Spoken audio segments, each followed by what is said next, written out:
A Pinellas County deputy shot and killed a man this morning. It happened during a traffic stop in Palm Harbor. Bill Logan is live in Palm Harbor this afternoon. And Bill, I understand deputies were actually looking for this man after a 911 call from his ex-wife this morning.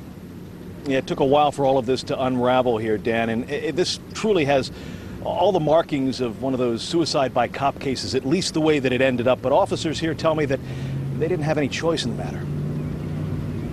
You can hardly see the suspect's Toyota in the midst of all the flashing lights and police cars that converged on this sliver of Alderman Road after officers opened fire on the man who jumped out holding a gun. The investigation's ongoing, but at this point what we know is he pointed the gun at the deputies and the deputies returned fire.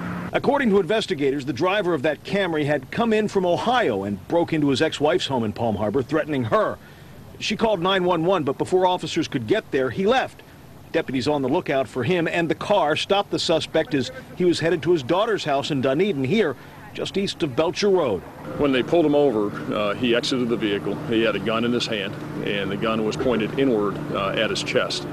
As the deputy shouted commands to him to drop the gun, he then turned the gun away from himself and pointed it at the deputy sheriff who was ordering him to drop the gun. 3 deputies fired, striking the suspect several times, and he was pronounced dead here at the scene. What led him here, why he chose to ignore the officer's orders, we won't ever know. But what we do know is that a former wife and daughter are now being notified about that awful outcome, even as the investigation continues here on the scene, and the medical examiner's office just arriving here. Once that happens, once that next of kin notification happens, we'll be able to tell you exactly who this man was and perhaps have a little bit more information as to why he came here. Reporting live in Palm Harbor this noon, Bill Logan, ABC Action News.